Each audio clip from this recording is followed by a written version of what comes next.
ओम शांति। भगवत गीता श्लोक क्लास में आज का श्लोक है 5वें अध्याय का 29 नंबर श्लोक, अध्याय 5, श्लोक नंबर 29।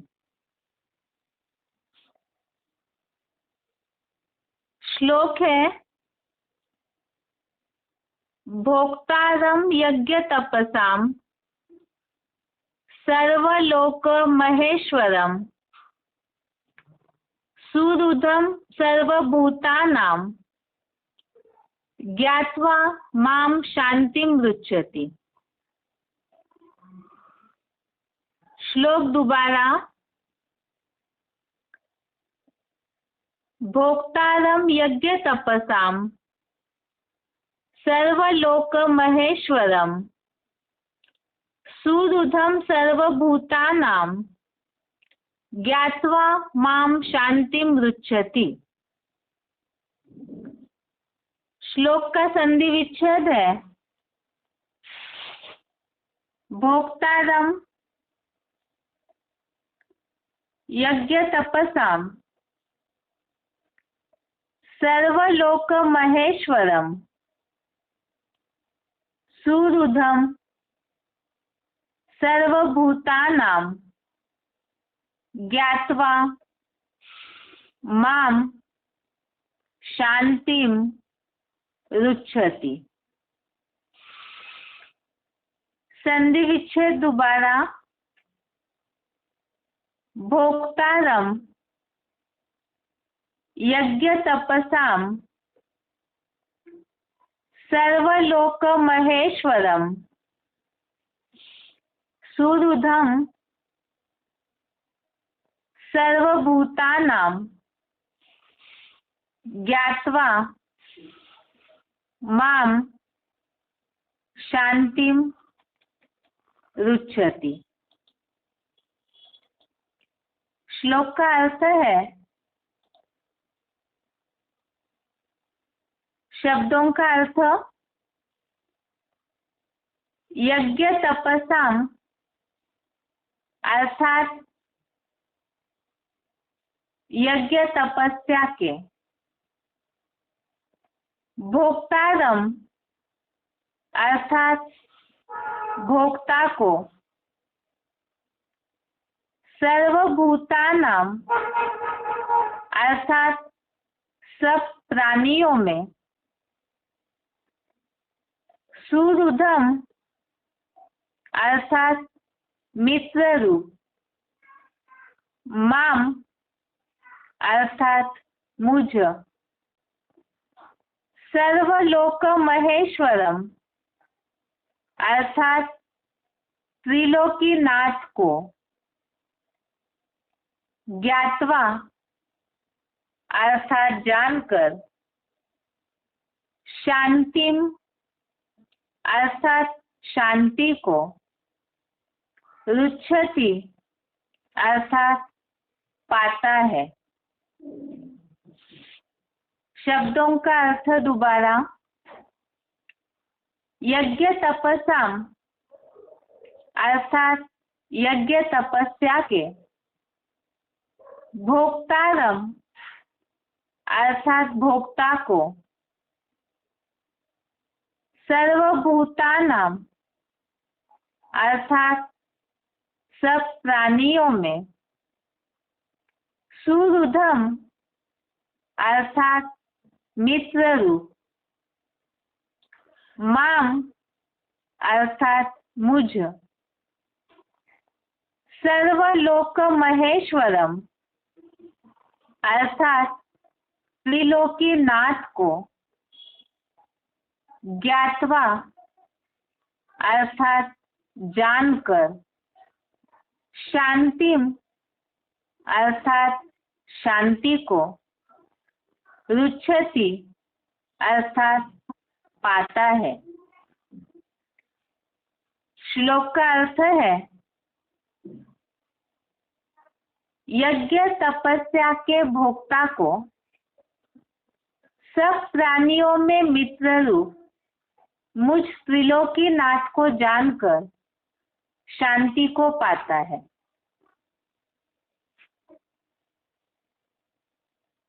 श्लोक का क्लैरिफिकेशन सहित अर्थ भी देखते हैं साथ में।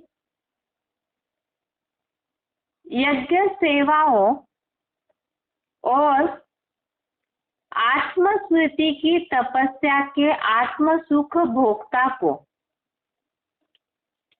सब प्राणियों में विश्वामित्र रूप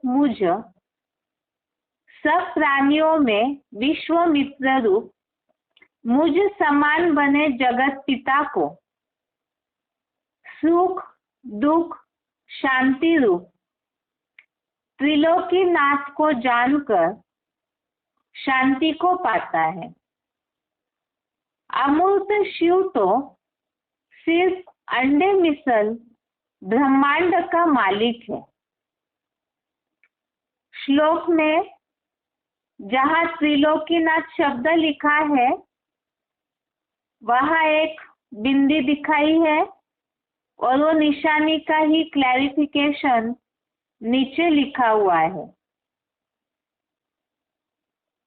त्रिलोकीनाथ इस शब्द से संबंधित ही नीचे लिखा हुआ है, एकमात्र मूर्तिमान साकारी शंकर महादेव या जगत पिता का ही नाम शिव सुप्रीम सोल के साथ जोड़ा जाता है और किसी देवता, राक्षस, मनुष्य, प्राणी आदि का नाम सदा पर्दे के पीछे अदृश्य पार्टधारी एम डायरेक्टर, एम अर्थात मुरलियों में इसके लिए बताया है मैनेजिंग डायरेक्टर, शिव निराकार के बाद और साथ नहीं जोड़ा जाता। इसलिए मूर्तिमान शंकर साकारी होने से सुख दुख शांति धाम तीनों का त्रिलोकीनाथ है। श्लोक में बात आई है, श्लोक का जो हेडिंग इस 2-3 श्लोकों का दिया हुआ है जिसमें ये बात आई है भक्ति सहित ध्यान योग का वर्णन, और इसमें यहाँ यज्ञ की बात का उल्लेख आया कि यज्ञ में जो आहुति डाली जाती है तो वो भोक्ता कौन है उसके बारे में बताया। यज्ञ सेवाओं और आत्मस्मृति की तपस्या के आत्म सुख भोक्ता को सब प्राणियों में विश्वामित्र रूप मुझ समान बने। विश्व का मित्र जिसके लिए मुस्लिम लोग भी कहते हैं खुदा दोस्त है, अर्थात सबसे अच्छा शुभ चिंतक, सबसे अच्छा मित्र, सारे विश्व का मित्र वो तो भगवान ही है, अर्थात शिव सुप्रीम सोल है। लेकिन वे तो बिंदी है, जन्म मरण के चक्र में आते नहीं, इसलिए वे साकार में आने के बाद सुप्रीम सोल जिन्हें अपने समान बनाते हैं या जो व्यक्तित्व जो पार्टधारी उनके समान बनता है, तो वही बताया कि सब प्राणियों के लिए वो विश्व का मित्र है। विश्व मित्र रूप बनते हैं जो मुझे समान अर्थात शिव समान बनते हैं, वो है जगत पिता, और वो जगत पिता ही त्रिलोकीनाथ है। और ऐसे त्रिलोकीनाथ को अर्थात जो शिव समान बन जाते हैं, शिव जिनके द्वारा इस सृष्टि के परिवर्तन का कार्य कराते हैं, वो त्रिलोकीनाथ को जानकर शांति को पाता है।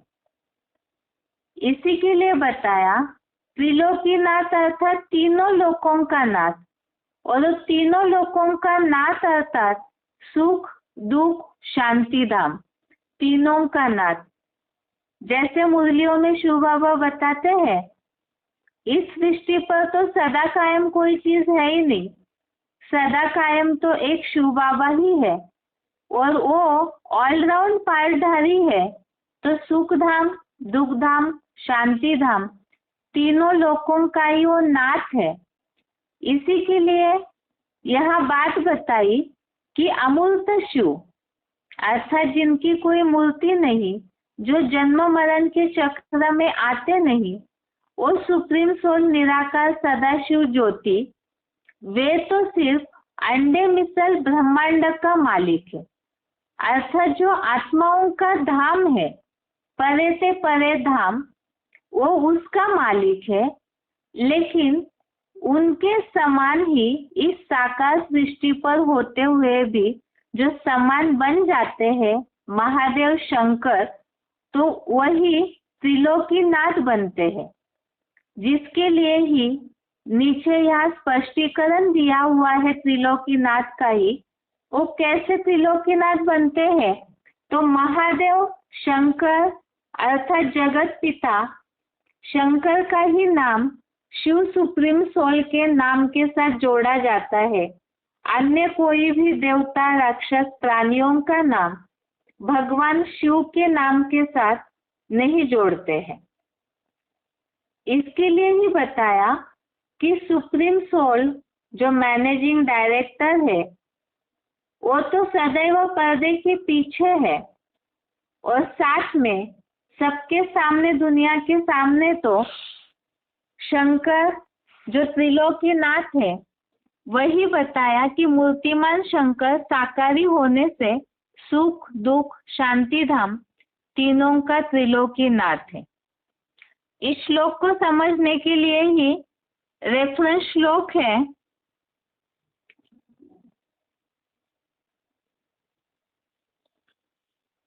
सबसे पहले 9वें अध्याय का 24वां श्लोक, अध्याय 9 श्लोक नंबर 24। इसमें जो बात आई है, सभी यज्ञ सेवाओं का स्वामी और उपभोग करने वाला हूँ। भगवत गीता में तो भगवान ने अव्वल नंबर अर्जुन को गीता सुनाई है, तो उसमें भगवान ये बात समझा रहे हैं, मैं शिव ही सभी यज्ञ सेवाओं का स्वामी और उपभोग करने वाला हूँ। लेकिन कैसे उपभोग करने वाला है, उसके लिए बताया अविनाशी महादेव मूर्ति के द्वारा उपभोग करने वाला हूँ। और आज के श्लोक में भी ये बात आई, यज्ञ सेवाओं आत्मस्मृति की तपस्या के आत्म सुख भोक्ता को। तो यहाँ भी यज्ञ सेवाओं के भोक्ता की जो बात है, वही बात बताई कि शिव सुप्रीम सोल ही साकार शंकर के द्वारा ही स्वामी और उपभोग करने वाले हैं। दूसरी बात 15वें अध्याय का 17वां श्लोक, अध्याय 15 का श्लोक नंबर 17, इसमें उल्लेख आया है कि एक तो क्षर और अक्षर में जो प्राणी मात्र है वो क्षर, और सदाशिव ज्योति अक्षर, इनसे भिन्न सर्वोत्तम आत्मा परमात्मा तुर्या भोगी हीरो कहा जाता है। तो उनके लिए बताया कि वो सभी आत्मा सो परमात्मा नहीं है, अर्थात एक ही आत्मा जो तुर्या है वो परमात्मा बन जाती है।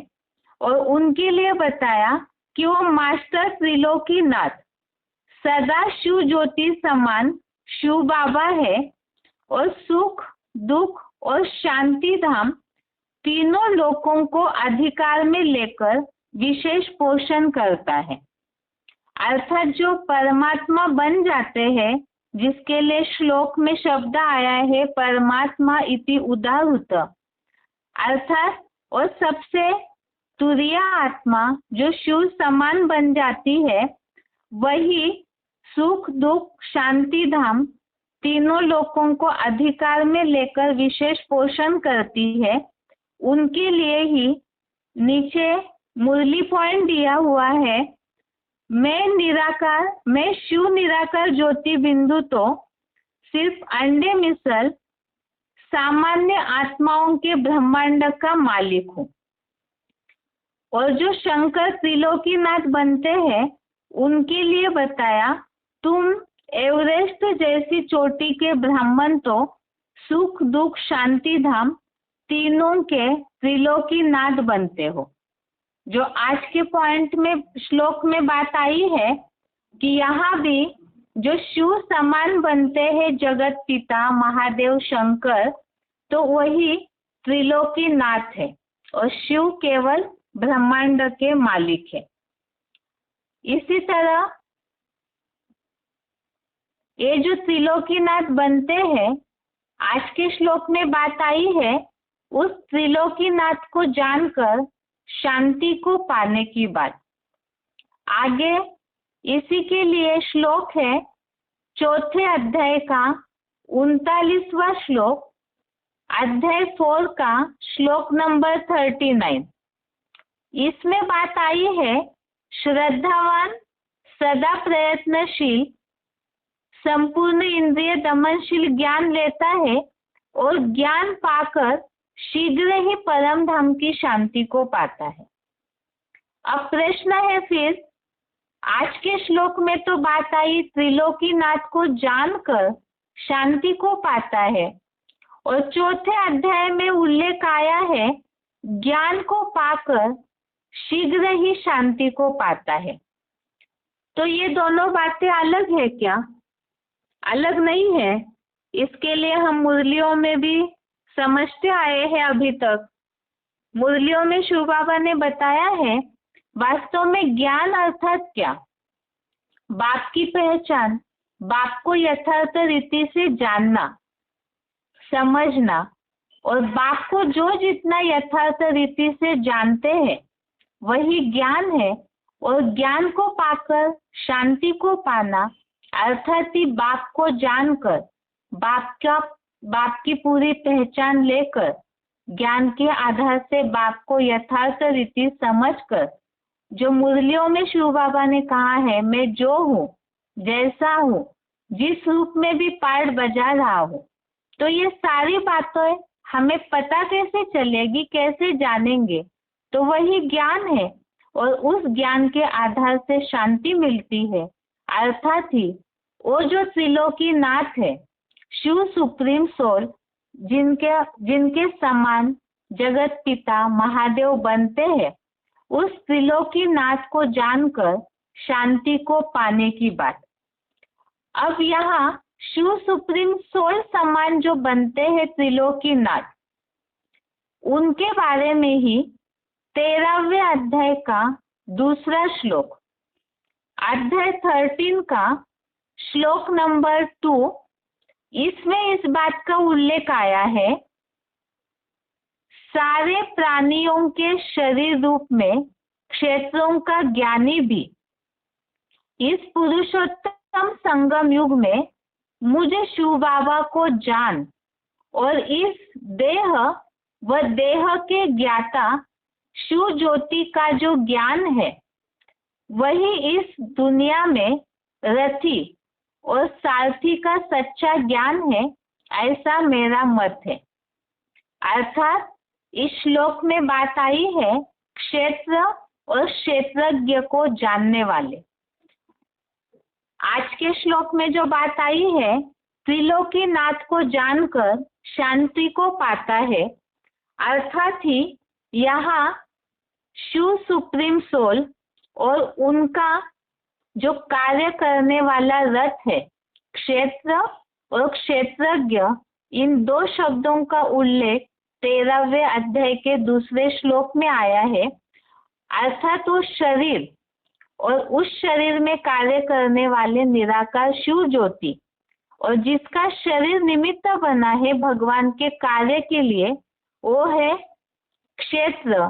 तो ये क्षेत्र और क्षेत्रज्ञ दोनों को जानने की बात आई है, और उन्हें जानना ही सच्चा ज्ञान है। 4 अध्याय के 39वें श्लोक में बात आई ज्ञान पाकर शीघ्र ही शांति को पाना, तो कौन सा ज्ञान है? उसके लिए 13वें अध्याय के दूसरे श्लोक में बताया, क्षेत्र और क्षेत्रज्ञ को जानना ही ज्ञान है। और वो ज्ञान अर्थात ही आज के श्लोक में बात आई, ऐसे क्षेत्र क्षेत्रज्ञ जो त्रिलोकी नाथ बनते हैं, महादेव शिव समान बन जाते हैं, तो उन्हें जान करके शांति को पाने की बात। तो इस तरह से यहाँ बात है कि वास्तव में यज्ञ और तपस्या को भोगता वो शिव सुप्रीम सोल ही महादेव के द्वारा है, और वही सब प्राणियों के विश्वामित्र रूप भी है, और उन्हें जान करके ही शांति की प्राप्ति होती है। उनको जानना ही वास्तव में असली ज्ञान है। और इसमें खास बात बताई, त्रिलोकीनाथ महादेव शंकर कैसे बनते हैं? तो सुख दुख शांति धाम तीनों लोकों का ही त्रिलोकीनाथ है, और शिव सुप्रीम सोल केवल ब्रह्मांड के मालिक है। यह आज के श्लोक का अर्थ है। इसका उच्चारण सुनते हैं, उसके बाद पॉइंट्स।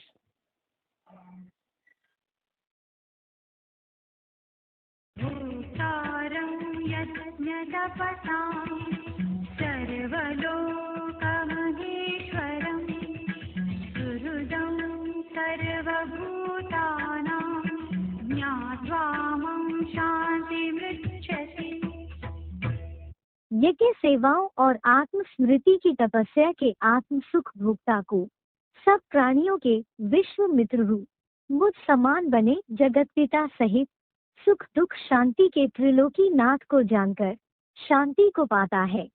ज्योति बिंदु शिव सिर्फ अंडे मिसर ब्रह्मांड का मालिक है। एकमात्र मूर्तिमान साकारी शंकर महादेव जगत पिता का ही नाम शिव सुप्रीम सोल के साथ जोड़ा जाता है, और किसी देवता राक्षस मनुष्य प्राणी आदि का नाम सदा पर्दे के पीछे अदृश्य पाठधारी मैनेजिंग डायरेक्टर शिव निराकार के बाद और साथ नहीं जोड़ा जाता। इसलिए मूर्तिमान शंकर साकारी होने से सुख दुख शांति धाम का त्रिलोकी नाथ है।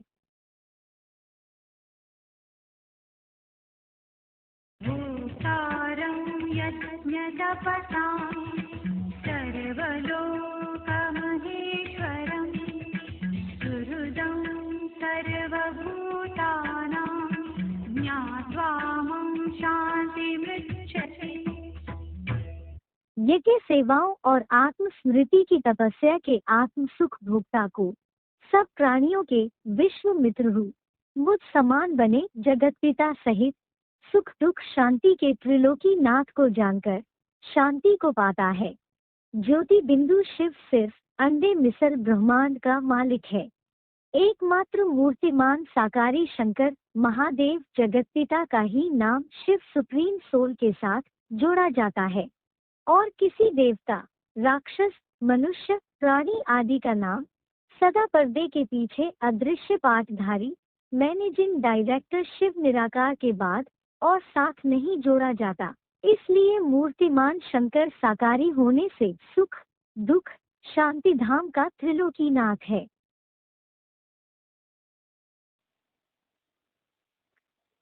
आगे है पॉइंट्स। वार्तालाप नंबर 1314, डिस्कशन नंबर 1314।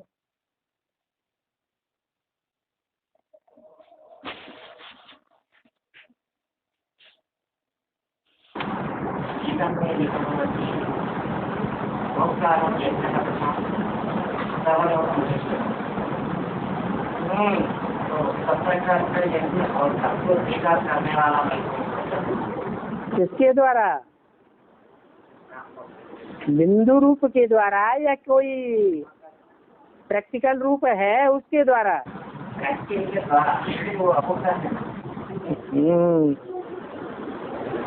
है तो अभुक्ता, लेकिन जब प्रवेश करता है तो जिसमें प्रवेश करता है निमित्त तो वो बनता है ना। तो जो निमित्त बनता है उसी के द्वारा बोला गया। निराकार आत्मा बोलती है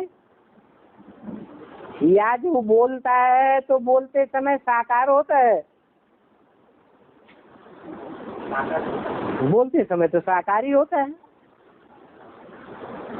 कोई भी कर्म करते समय साकार ही कहा जाए, परंतु स्टेज निराकारी हो सकती है। जब स्टेज निराकारी होती है तो अभोक्ता है, परंतु क्या फट से निराकारी बन जाता है? प्रैक्टिस तो करनी पड़ती है। तो जब तक वो प्रैक्टिस चलती है तब तक भोगी है कि अभोक्ता है। इसीलिए गीता में कहा है।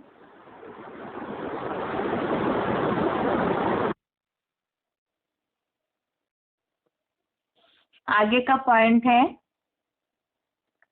BCD number 365, BCD number 365 49 minute के बाद से लिया हुआ पॉइंट है।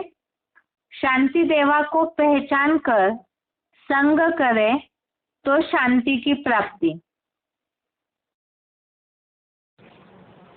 कौन से धाम है? 3। सबसे नीचे है दुख धाम, मीडियम स्थिति में है सुख धाम, और सबसे ऊंची स्टेज में है शांति धाम। शांति देवा कहा जाता है। ऐसी ऊंची स्टेज हमको अभी पकड़नी है।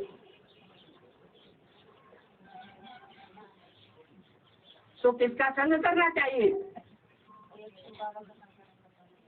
शांति देवा का संग करेंगे, जिस देवा में सुप्रीम सोल बाप मुकर्रर रूप से कार्य करता है। वो सदा ही शांति धाम का वासी है। इस सच्ची पर आकर के पार्ट बजाता है। विधर्मियों और सुधर्मी आत्माओं के संग के रंग में आता है, क्लोज कांटेक्ट में आता है, तो भी उसके ऊपर संग का रंग नहीं लगता। उसकी मन बुद्धि रूपी आत्मा उपराम स्टेज में रहती है, सदा ही उपराम। इसलिए सदा शिव कहा जाता है।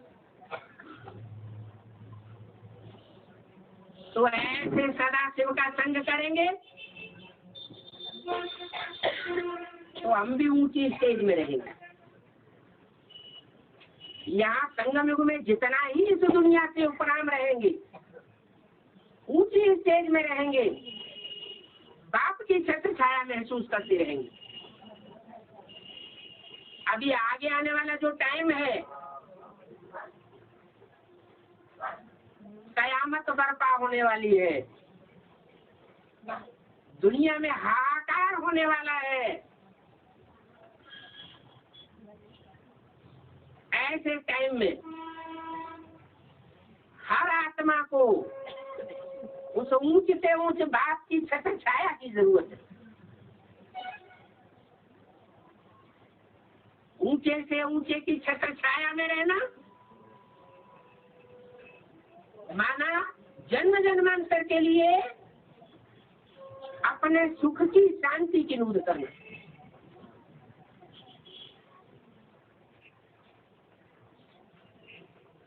विष्णु भी है मीडियम कैटेगरी में।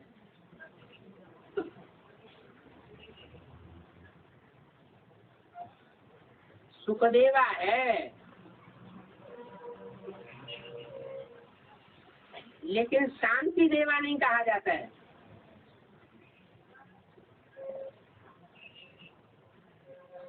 शांति धाम में ले जाने के लिए शांति देवा चाहिए, और जब तक कोई शांत में नहीं जाता, आत्मा शांत स्वरूप का अनुभव नहीं करती, तब तक कितना भी दुनियावी सुखों का अनुभव करे, कितना भी पैसे वाला हो जाए, कितने भी सुखमयी पदार्थों का अनुभव करने वाला बन जाए, लेकिन उसको शांति नहीं मिल सकती। और जब तक शांति नहीं मिलती तब तक सच्चा सुख भी महसूस नहीं हो सकता।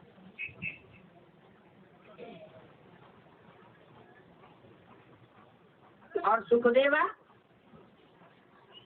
जो विष्णु का पार्ट है उसमें भी शांति तो समाई हुई है।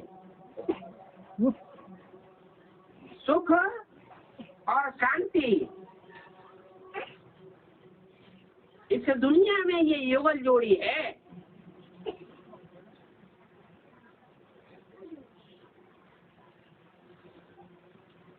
सुख जो है वो अशांति देता है,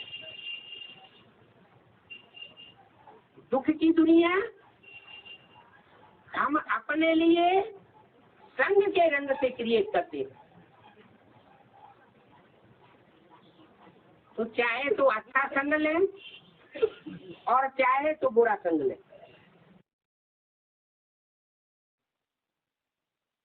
आगे का पॉइंट है VCD number 2223, VCD number 2223 minute के बाद से लिया हुआ पॉइंट है शांति देवा की पहचान। भगवान इस सृष्टि पर किस लिए आता है?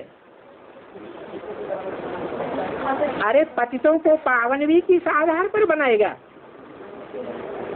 जानवरों को पहले बनाएगा। क्यों? जानवर पतित नहीं है,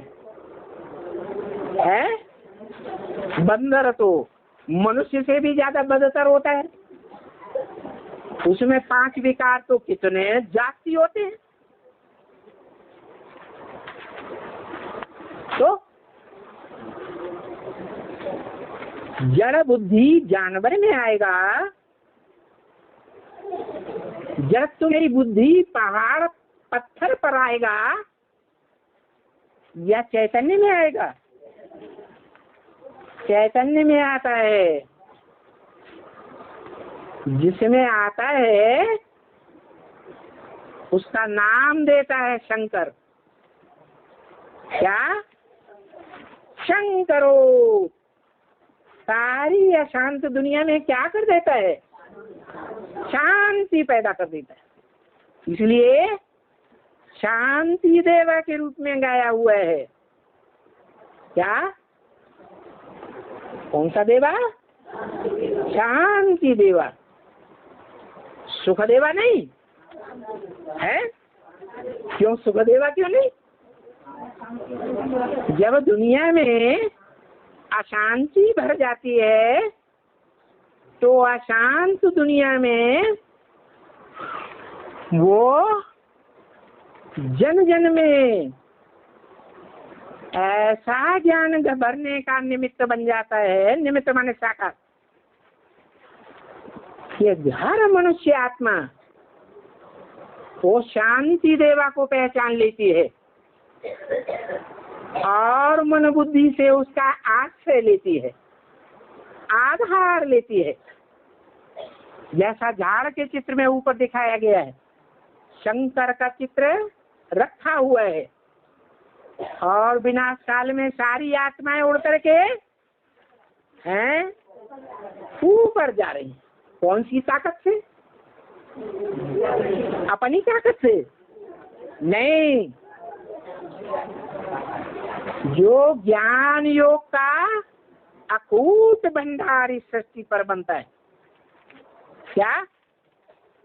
काय का ज्ञान का अकूट भंडार। कैसे? ऐसा भंडार जो शास्त्रों में भी प्रसिद्ध है। क्या प्रसिद्ध है? पूर्णस्य पूर्णमादाय पूर्णमेवावशिष्यते। वो क्या है? ज्ञान का, योग का ऐसा अकूट भंडार है जिसमें से पूरा ही निकाल लो तो भी पूरा ही बचेगा।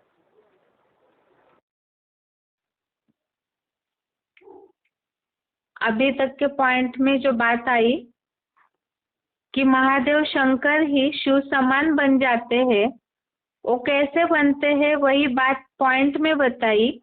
जैसे शिव ज्ञान का अखूट भंडार है, वैसे ही महादेव शंकर भी ज्ञान का अखूट भंडार बन जाते हैं, और वो ज्ञान के अखूट भंडारी ही शंकर महादेव ही सारी दुनिया में शांति कराने के शमन करोति शांति देवा के रूप में कार्य करते हैं। और उनको पहचानने से, जो पहले पॉइंट में बात आई, ऐसे शांति देवा जो शांति धाम का तीनों लोकों का त्रिलोकीनाथ बनते हैं, तो उनको पहचानने से ही, उनका संग करने से ही शांति की प्राप्ति होगी। क्योंकि जैसा संग वैसा रंग, तो इस दुनिया में शांति देने वाले का संग करे तो शांति की प्राप्ति होगी। आगे का पॉइंट है VCD number 1845, VCD number 1845, 32 minute की बात से लिया हुआ पॉइंट है त्रिलोकीनाथ और त्रिकालदर्शी शंकर महादेव।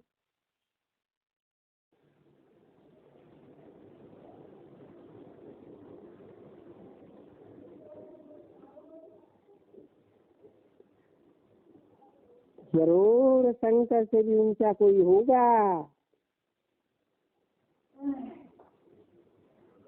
ये बात तो कह सकते हो, नहीं तो बात कहते हैं मैं उनका बाप हूँ। किनका? ब्रह्मा विष्णु शंकर का भी बाप हूँ। और कहता हूँ कि शंकर बेचारा क्या जाने इस अमर कथा से।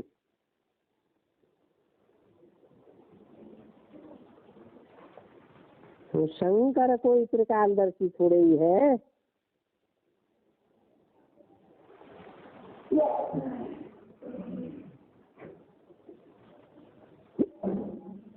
त्रिकालदर्शी तो मैं हूँ, और मुझे ही त्रिकालदर्शी मनुष्यों को बनाना है।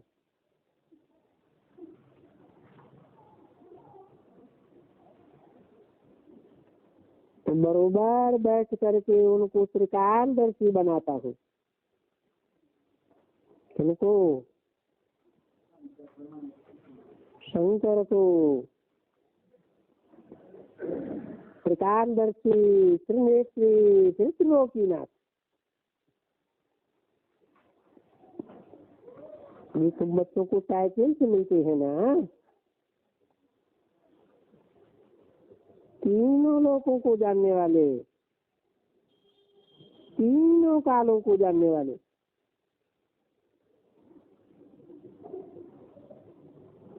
तो ये भगवान की महिमा है, जो भगवान बैठ करके तुम बच्चों को आप समान बनाते हैं।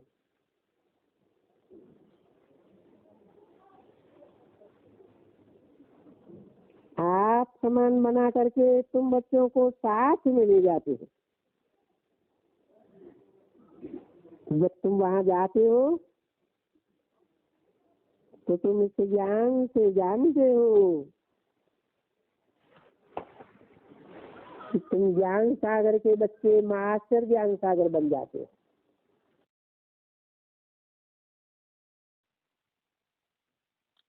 श्लोक में बात आई है मुझ समान बने जगत पिता, और जैसे नीचे भी बात लिखी हुई है कि महादेव शंकर ही शिव सुप्रीम सोल के साथ उनका नाम जोड़ा जाता है।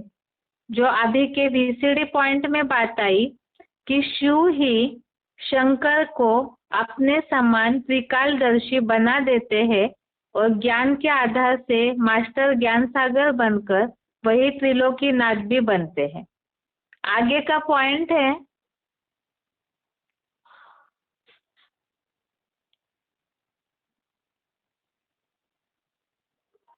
आज के श्लोक का सार यही है कि यहाँ शिव तो अभोक्ता है, वो कुछ भोगते नहीं है। जैसे पॉइंट में हमने सुना कि यज्ञ तपस्या के भोक्ता को अर्थात शिव तो अभोक्ता है, लेकिन वो शंकर के द्वारा ही कार्य करते हैं और वही शंकर महादेव जो शिव समान बन जाते हैं, सारे विश्व का मित्र है।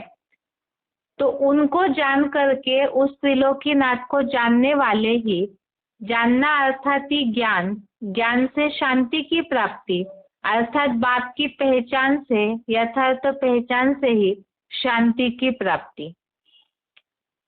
ये आज के श्लोक का सार हुआ। आज का श्लोक 5वें अध्याय का अंतिम श्लोक है। अभी से लेकर के कल के क्लास में 5वें अध्याय का सारे श्लोकों का भावार्थ का संक्षेप में सार हम देखेंगे। शुक्रवार के क्लास में 5वें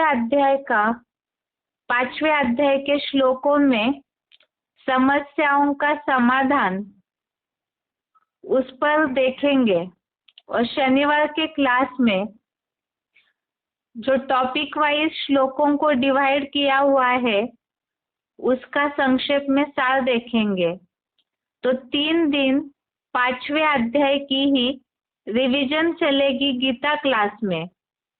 इसीलिए क्योंकि रविवार को होने वाले श्लोक टेस्ट में पूरे 5वें अध्याय के संबंधित ही प्रश्न रहेंगे, इसीलिए 3 दिन में जो 5वें अध्याय का रिवीजन चलेगा उसे ध्यान से सुन के 5वें अध्याय को यदि ध्यान से पढ़ते हैं तो रविवार के श्लोक टेस्ट में पूरे 5वें अध्याय का जो प्रश्न होंगे उस पर सही रीति से उत्तर दे पाएंगे।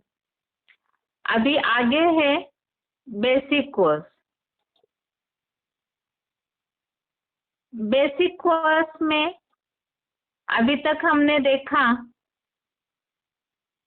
भगवान रचता है, उनका ये कार्य है रचता, और इसमें ये समझते हैं लोग कि भगवान कोई भौतिक चीजों को रचते हैं, जैसे मनुष्यों को जन्म देना, ये भगवान का कर्तव्य समझते। लेकिन ये किस तरह से भगवान के कर्तव्य को गलत समझा है मनुष्यों ने, उसे हमने पहले क्लास में देखा है। इसी तरह से प्रकृति की जो शक्तियां है, सूरज चमकना, बारिश होना, हवा बहना, तो ये सारी ही जो प्रकृति की शक्तियां है उससे भी भगवान के कर्तव्य समझ लेते हैं। लेकिन उसे भी हमने समझा कि वास्तव में ये गलत है। प्रकृति की अपनी शक्तियां है और वो अपने चक्र अनुसार ही कार्य करते रहती है। अब इसके अलावा ये तो समझ लिया कि भगवान रचता है, लेकिन क्या रचते हैं यथार्थ रीति से वो अगले क्लास में देखेंगे। आगे भगवान का दूसरा कर्तव्य है पालनहार।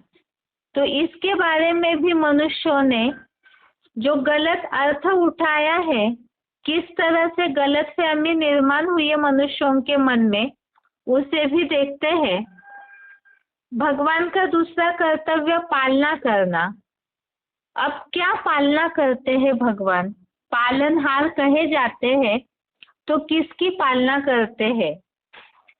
भगवान तो सबकी पालना करने वाले हैं, लेकिन मनुष्यों ने ये बात को समझ लिया, पालना करने का अर्थ जो भी अन्न मिलता है, धन मिलता है, रोजी मिलती है, जीवन चलाने के लिए जो भी आवश्यक चीजें हैं, जीवन जिससे चलता है, रोटी, कपड़ा, मकान, अर्थात अन्न, धन, रोजगारी, तो इसी के द्वारा तो मनुष्यों के जीवन की पालना होती है, जीवन चलता है। तो ये समझते हैं लोग कि भगवान ही ये सब देकर, अर्थात अन्न, धन, रोजी भगवान ही देते हैं और हमारी पालना करते हैं। अब इसे हम समझते हैं, जैसे बच्चों को जीवन चलाना है तो उनके माता पिता उनकी पालना करते हैं, उनका जीवन को संभालते हैं, संवारते हैं, उसे पालना का कर्तव्य कहा जाता है। अब प्रश्न आता है कि क्या मनुष्य जो भी रोज का खान पान करते हैं वो भगवान देता है? अब इसमें सबसे पहला बात है, मनुष्य अगर रोज कमाए तो उन्हें खाना मिलता है, जितनी मेहनत करते हैं उतना अच्छी रोजी रोटी धन उनको मिलता है। और यदि वो मनुष्य कमाए ही न करे, कुछ मेहनत ही न करे, तो क्या उन्हें अपने जीवन के लिए भोजन मिलेगा? क्या उन्हें अपने जीवन के भविष्य के लिए धन की प्राप्ति होगी? नहीं हो सकती है। तो जब मनुष्य कमा रहा है, परिवार का मुखिया कमाते हैं और परिवार को चलाते हैं, अपने बच्चों को पालते हैं, तो इसमें तो जो करने वाला व्यक्ति है, परिवार का मुखिया, उसकी मेहनत का उसे मुआवजा मिलता है। फिर इसमें भगवान का क्या कर्तव्य हुआ? अगर कोई परिवार का कर्ता या कोई भी मनुष्य यदि कमाई न करे तो क्या उनका परिवार चलेगा? क्या उनके पेट के लिए रोजी रोटी मिलेगी? नहीं मिल सकती है। तो फिर इसमें भगवान का कर्तव्य कैसे कह सकते हैं कि भगवान ही रोजी रोटी देकर, अन्न धन देकर पालना करते हैं? ऐसे तो नहीं होगा, क्योंकि मनुष्य कमाई नहीं करेगा तो कुछ मिलेगा ही नहीं। दूसरी बात है, जैसे हमने समझा कि भगवान मनुष्यों के इन स्थूल शरीरों को, जो 5 तत्वों का हड्डी मांस का पुतला है, उसे जन्म नहीं देते हैं।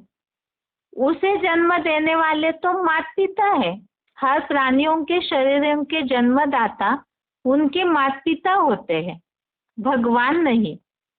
इसी तरह से जब जन्म के निमित्त भगवान नहीं, तो ये भौतिक चीजों के द्वारा जीवन चलाने के लिए पालना जिसे कहा जाता है, उसके निमित्त भगवान कैसे कहे जा सकते हैं?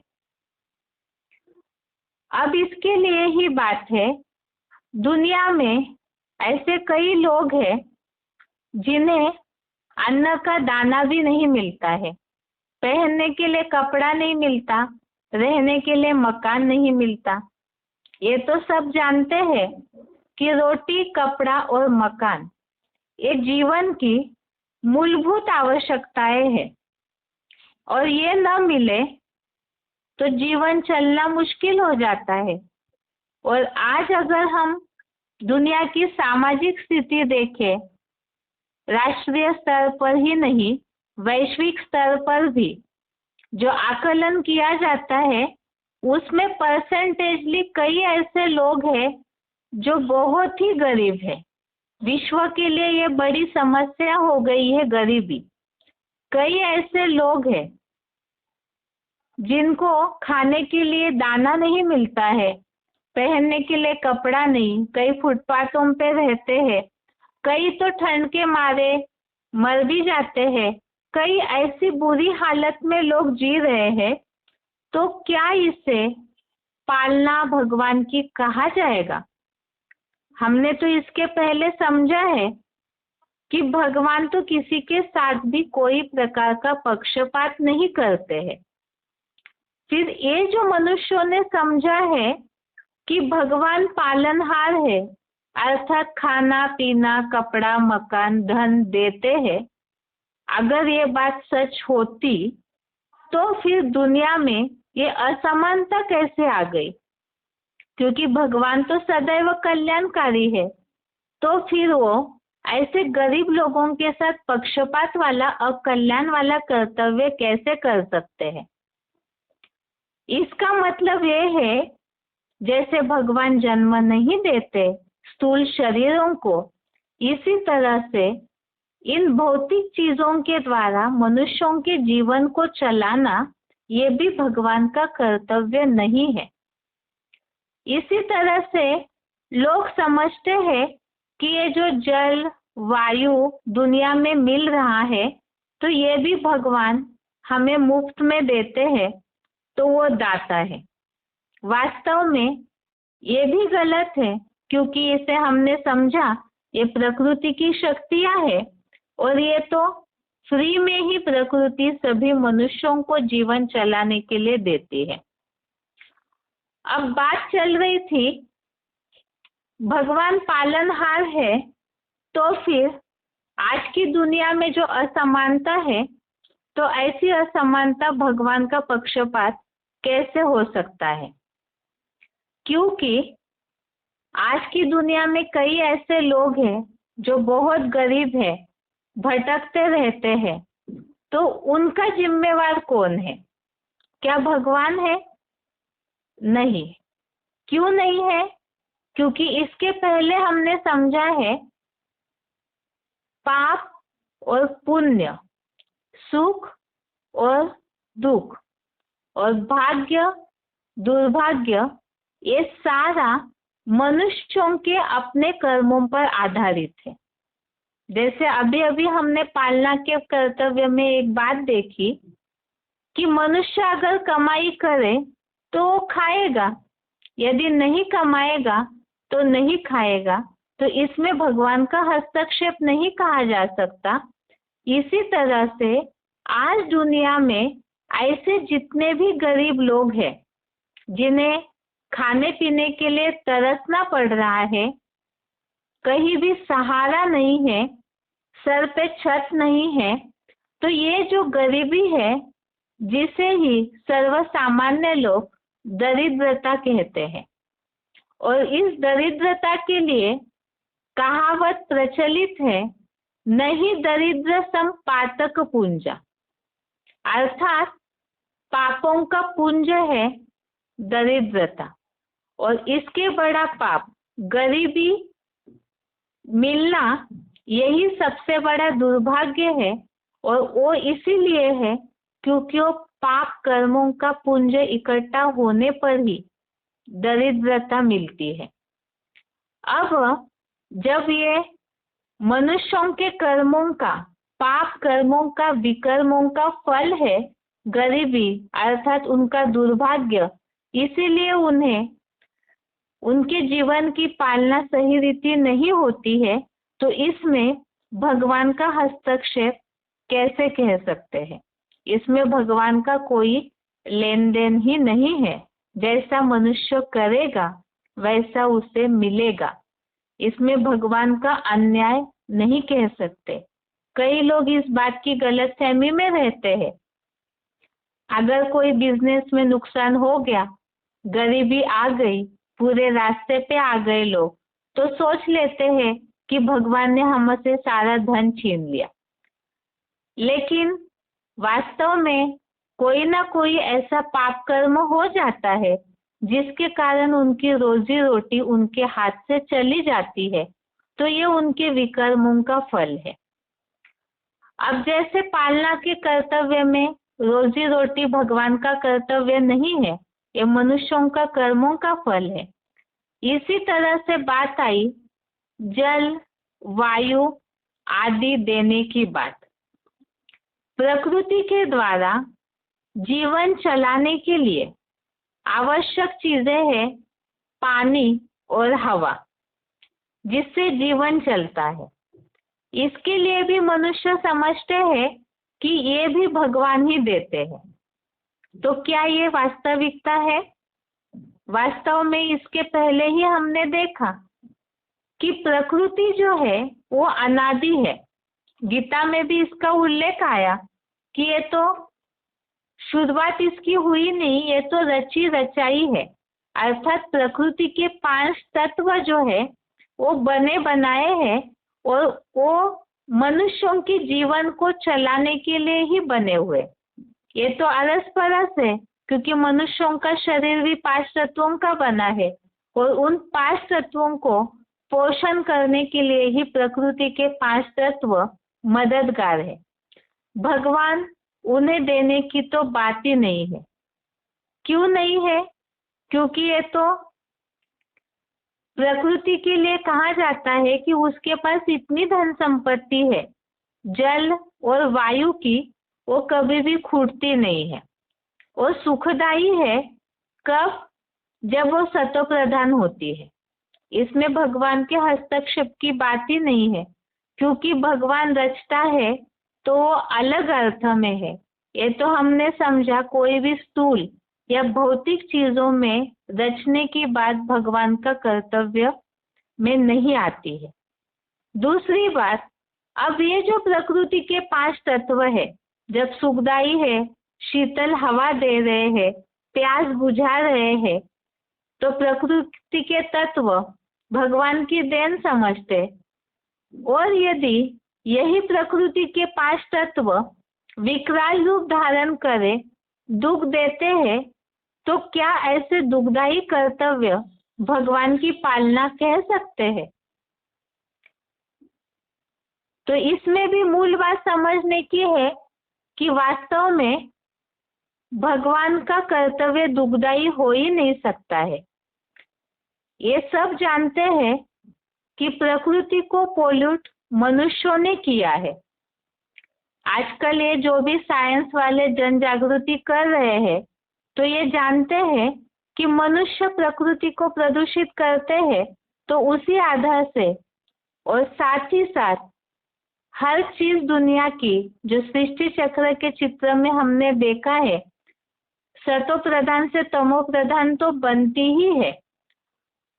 सृष्टि का चक्र अभी अंतिम दौर पर है, तो उस आधार से भी प्रकृति के तत्व तामसी बने तो कहीं ज्वालामुखी होना, कहीं धरनीकंप होना, कहीं बाढ़ आना, कहीं साइक्लोन आना, कहीं सुनामी आना, इस तरह से जो विध्वंसकारी विनाशकारी रूप धारण करते हैं, तो मनुष्यों के लिए वो दुखदायी बन जाते हैं।